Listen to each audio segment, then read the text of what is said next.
আসসালামু আলাইকুম। আমি মোহাম্মদ তানভীর। আজ আমি আপনাদের সাথে কথা বলবো ইমেজ প্রসেসিং এর অন্যতম গুরুত্বপূর্ণ একটা টপিক ইমেজ সেগমেন্টেশন সম্পর্কে। সাথে আমরা জানবো একটা স্যাটেলাইট ইমেজকে কিভাবে অ্যানালাইসিস করে ফাইনাল ইমেজ সেগমেন্টেশনটা কিভাবে করা হয়। সো আমরা প্রথমে শুরু করতেছি ইমেজ সেগমেন্টেশন দিয়ে। আহ, প্রথমে আমরা আসলে লাইব্রেরি গুলো ইম্পোর্ট করব।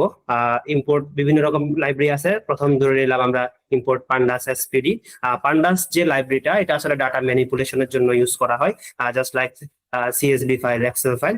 তারপর numerical Python, NumPy SNP, Matplotlib, OS, Rasterio, image, তারপর টেনসরফ্লো। আমরা এই মডেলটা টেনসরফ্লো দিয়ে রান করব। ইমেজ সেগমেন্টেশনে সবচেয়ে গুরুত্বপূর্ণ যে বিষয়টা, আমরা ইমেজ ক্লাসিফিকেশন এবং অবজেক্ট ডিটেকশনে যে লেবেলিংটা দেখি, ইমেজ সেগমেন্টেশনের লেবেলিংটা একটু আলাদা। ইমেজ সেগমেন্টেশনের ক্ষেত্রে লেবেলিংটা হয় ইমেজ মাস্কিং এর মাধ্যমে। তাই আমরা যে ওয়াটার বডি ডাটা সেটটা নিয়েছি, এখানে ইমেজের পাশাপাশি মাস্কিংটাও আমরা লোড করেছি। এই যে আমি আমার সিস্টেম থেকে, আমাদের যে ই ড্রাইভ থেকে আমি সিস্টেম থেকে ইমেজটা যেমন লোড করেছি, পাশাপাশি আমি আমার মাস্কটাও লোড করেছি। তারপর আমি দেখলাম আমার মাস্কটা এখানে ভিজুয়ালাইজ করলাম। আমার যে এটা অরিজিনাল ইমেজ, এই অরিজিনাল ইমেজে আমরা এইচ থেকে আমরা টোটাল ওয়াটার বডিটা দেখতে পাচ্ছি। এই ওয়াটার বডিটা এখানে জাস্ট ইনস্ট্যান্টলি তার ইমেজের ইন্টেন্সিটি, পিক্সেলের যে ইন্টেন্সিটি, এটা চেঞ্জ হইলো। এটা যা মাস্ক ইমেজ, যেটা আসলে ম্যানুয়ালি করা হয় সাধারণত। তো এই যে আমাদের অরিজিনাল ইমেজ, পাশাপাশি এটা আমাদের ফিচার, ইমেজ এবং লেবেল। সো আমরা এইভাবে জাস্ট শো করছি আমাদের যে স্যাটেলাইট ইমেজটা আছে ওয়াটার বডি দিয়ে। তারপর আমরা যে বেসিক প্রি প্রসেসিং টেকনিক, ইমেজটাকে নর্মালাইজ করা, আমাদের লেভেলটাকে এনকোড করা, এগুলা। পাশাপাশি আমি যেহেতু সুপারভাইজড লার্নিং অ্যাপ্লাই করতেছি, সুপারভাইজড লার্নিং হয় কি, আমার একটা নির্দিষ্ট পোর্শনকে উদাহরণস্বরূপ আমরা বলতে পারি আমার 100টা ইমেজ আছে। 100টা ইমেজের মধ্যে আমি কি করি, 80টা ইমেজকে আমি অথবা 70, 80-20, 70-30 এই রেশিওটা আমি ভাগ করি। ধরে নিলাম আমি 70টা ইমেজ আমার মডেলটা ট্রেনিং এর জন্য ইউজ করব, পাশাপাশি আমি 30টা ইমেজ আমার মডেলটা টেস্টিং এর জন্য ইউজ করব। তো আমি এখানে যে বিষয়টা করেছি সেটা হচ্ছে, আমার 80% ডাটা সেটকে আমার ট্রেনিং এর জন্য রেখেছি, পাশাপাশি আমি 20% ডাটা সেটকে টেস্টিং এর জন্য রেখেছি। তো এই যে X train, X validation, Y train, Y validation, এভাবে আমি ট্রেন টেস্ট স্প্লিটের মাধ্যমে আমি আমার ডাটা সেটটাকে স্প্লিট করেছি। তারপর আমি আমার ডাটা সেটকে আমার যে ইমেজ এবং আমার মাস্ক যেটা আছে, এখানে আমার মনে রাখতে হবে ইমেজ সেগমেন্টেশনের ক্ষেত্রে মাস্কটাও কিন্তু আসলে একটা ইমেজ। সো আমার লেভেলটা, আমরা ইমেজ ক্লাসিফিকেশন এবং অবজেক্ট ডিটেকশনে আমার লেভেলটা যেভাবে এনকোড করতাম এবং লেভেলটা যেভাবে হ্যান্ডেল করতাম, ইমেজ সেগমেন্টেশনের ক্ষেত্রে এই জিনিসটা একটু আলাদা। এই জিনিসটা আমার ইমেজ যেভাবে ডাটা আমি সেভাবে হ্যান্ডেল করি, ঠিক ওইভাবে আমার তাকে হ্যান্ডেল করতে হবে। তো ইমেজ সেগমেন্টেশনের ক্ষেত্রে আমরা যে পপুলার ইভালুয়েশন ম্যাট্রিক্স ইউজ করি, intersection over union, dice coefficient, পাশাপাশি পিক্সেল অ্যাকুরেসি, এইগুলো আমি একটা ফাংশন দিয়ে ডিফাইন করলাম। তারপর আমি আমার যে পপুলার যে অ্যালগোরিদম, ইমেজ সেগমেন্টেশনের জন্য পপুলার যে স্ট্রাকচারাল অ্যালগোরিদম ইউনেট, ওই মডেলটা আমি এখানে ইউজ করেছি। ট্রেডিশনাল ইউনিট গুলোতে কি হয়, আমাদের যে তিনটা স্ট্রাকচার থাকে, প্রথমে ইমেজের এনকোডার থাকে, তারপর আমার ল্যাটেন্ট রিপ্রেজেন্টেশন থাকে, পাশাপাশি এটা ডিকোডার থাকে। আমার তিনটে স্টেপে থাকে, এনকোডার, ল্যাটেন্ট রিপ্রেজেন্টেশন, তারপর গিয়ে আমার ডিকোডার থাকে।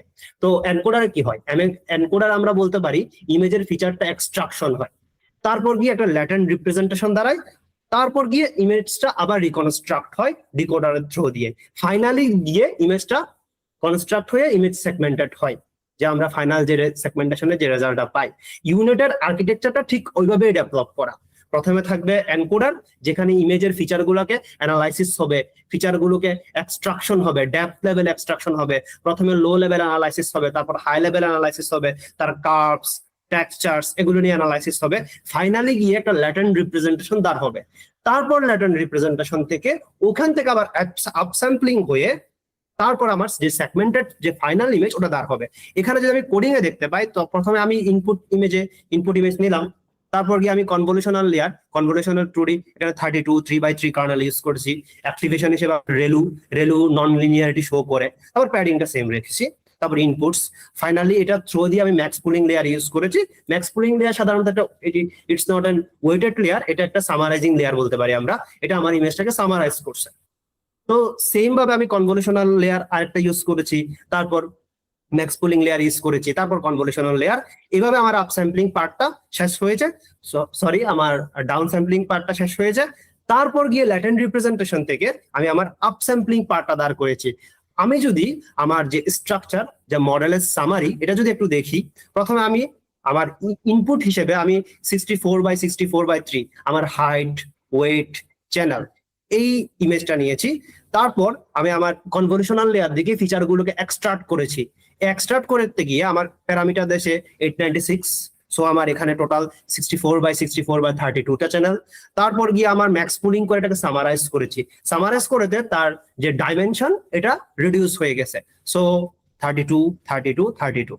দেন 32x32x64 আমি যেহেতু আবার কনভলিউশনাল লেয়ার ইউজ করেছি, আমার প্যারামিটার বৃদ্ধি পেয়েছে। তারপর গিয়ে আমি ম্যাক্স পুলিং দিয়ে এটাকে সামারাইজ করেছি, টোটাল ইমেজটাকে সামারাইজ করার পরে আমার আবার ডাইমেনশনটা রিডিউস হয়েছে 16x16x64। দেন আমি আবার কনভলিউশনাল লেয়ার ইউজ করেছি। তারপর এভাবে করতে করতে 8x8x128 এভাবে আমার ল্যাটেন্ট রিপ্রেজেন্টেশনটা দাঁড় হয়েছে। এটা ছিল ইমেজ সেগমেন্টেশনের প্রথম স্টেপ, যেটা আমরা এনকোডার দিয়ে অ্যানালাইসিস করি। বা আমার ইমেজটাকে ধরে নিলাম এটা আমার একটা মোবাইল, এই মোবাইলটাকে আমি এখানে গ্রুপে সেগমেন্ট করব। এখানে আমার বিভিন্ন রকম অবজেক্ট আছে। এই যে আমার এখানে যে কালো কালো পোর্শনটা, ক্যামেরার পোর্শনটা, এখান থেকে আমার হুট করে পিক্সেল ইন্টেন্সিটি চেঞ্জ হয়ে গেল। এটা আমার একটা এইচ, এটা একটা অবজেক্ট। এখানে প্রত্যেকটা points primary level, secondary level. তো এনকোডার পার্টে প্রথমে কি করে, এনকোডার পার্টে এই ইমেজটাকে পারফেক্টলি অ্যানালাইসিস করে, একদম প্রত্যেকটা পোর্শনে স্ট্রাকচার অ্যানালাইসিস করে ইমেজটাকে ভেঙে চুরে একটা ডাইমেনশনে নিয়ে আছে, যেটা আমরা ল্যাটেন্ট রিপ্রেজেন্টেশনে নিয়ে যাই। তো আমার স্যাটেলাইট ইমেজে যেটা আমি শো করেছি, সেম কাজটাই সে করেছে, টোটাল ইমেজটাকে স্ট্রাকচারাল অ্যানালাইসিস করে তার ল্যাটেন্ট রিপ্রেজেন্টেশন দাঁড় করিয়েছে। এই ল্যাটেন্ট রিপ্রেজেন্টেশন থেকে তারপর গিয়ে সেটাকে সে আবার রিকনস্ট্রাক্ট করবে। এখানে আমরা দেখতে পাই আবার কে 8x8 থেকে সে আবার 16x16 256, 16x16 থেকে সে আবার আপ স্যাম্পলিং করে 32x32, 32x32 থেকে আবার 64x64। আই মিন আমার অরিজিনাল যে ইমেজ সেটা যেমন ছিল 64x64 এর, আমার যে সেগমেন্টেড ইমেজ ওটাও 64x64 এর। অর্থাৎ আমার এই মডেলটা কি দাঁড়িয়েছে, আমার ইনপুট ইমেজ এটাকে স্ট্রাকচার একদম এক্সট্রাক্টেড করে ফিচার্স গুলাকে অ্যানালাইসিস করে 1 ডাইমেনশনে নিয়ে আসা, তারপর আবার 2 ডাইমেনশনে নিয়ে যাওয়া। এই যে এনকোডার, ল্যাটেন্ট রিপ্রেজেন্টেশন, তারপর ফাইনালি ডিকোড করা আমার স্ট্রাকচার অ্যানালাইসিস করে। এটা হচ্ছে যে কোনো সেগমেন্টেশন মডেলের বেসিক স্ট্রাকচার। সো আমরা এখানে যেটা করেছি সেম জিনিসটাই করেছি যেটা ইউনেট দিয়ে করে।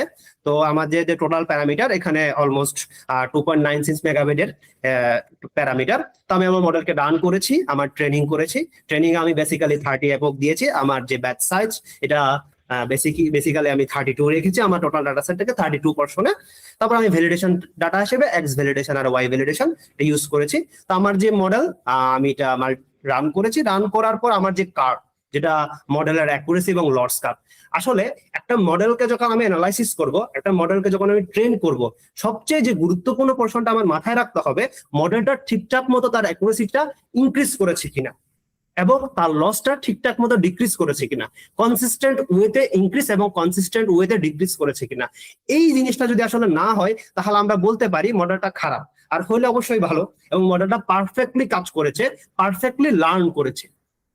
তো আমরা এখানে দেখতে পাচ্ছি মডেলটা মোটামুটি বিভিন্ন পোর্শনে গিয়ে স্লাইটলি ওভারফিট আন্ডারফিট হয়েছে, কিন্তু মোটামুটি ভালো কাজ করেছে। তারপর গিয়ে আমি ফাইনালি আমার প্রেডিক্টেড যে আউটপুট সেটা আমি দেখতে পাচ্ছি। এই যে অরিজিনাল যে ইমেজটা, অরিজিনাল ইমেজের মাঝে ওয়াটার বডিতে আমরা এখানে আমার ইনস্ট্যান্টলি পিক্সেলটা চেঞ্জ হচ্ছে, এটা আমার অরিজিনাল মাস্ক ইমেজ ছিল। তারপর গিয়ে আমি প্রেডিক্টেড যে মাস্ক ইমেজ সেটা আমি এখানে দেখতে পাচ্ছি। সো এইভাবে আমরা মাল্টিপল টাইপের ইমেজ গুলাকে আমি শো করেছি। এটাই ছিল আসলে আজকের ভিডিও, যেখানে আমি ইমেজ সেগমেন্টেশন নিয়ে কথা বলেছি, যেখানে আমি ইউনেট অ্যালগরিদম দিয়ে ওয়াটার বডি ইমেজকে কিভাবে সেগমেন্ট করা হয় এটা দেখিয়েছি। আসসালামু আলাইকুম।